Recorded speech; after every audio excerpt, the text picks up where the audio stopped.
So Matt Taibbi and others get this document dump from Elon Musk when he took over Twitter, right? He's still going through it and says he's got a new, really shocker of a story. The CIA was spying on us on Twitter. Remember, they're not supposed to operate against Americans here, okay? Let's bring in independent journalist Matt Taibbi.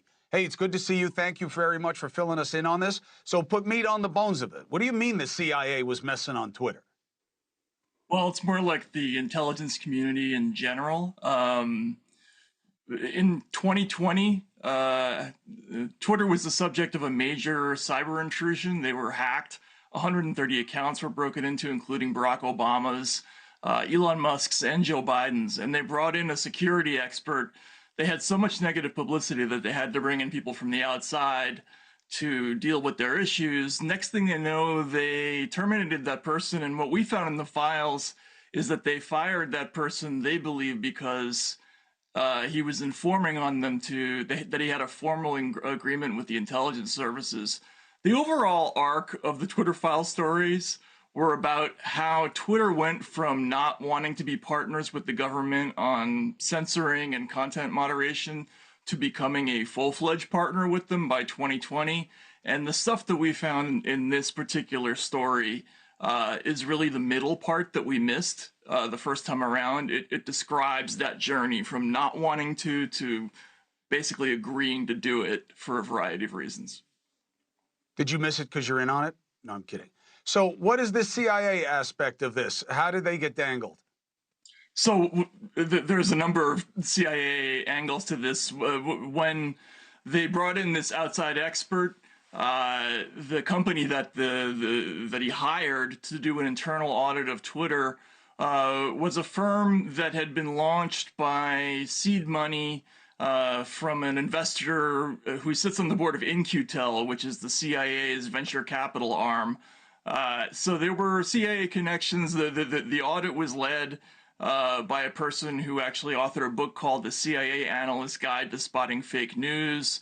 There were people from other intelligence services involved in the internal audit of Twitter as well.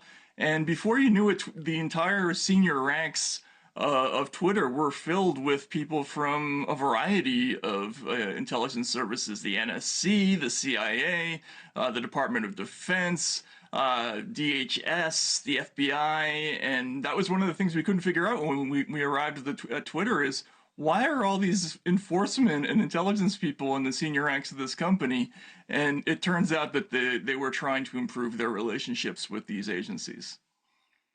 So it wasn't that it was so much agenda specific. They were just trying to have reach and control. Has anybody reached out to you yet from the government saying they're going to do hearings on this?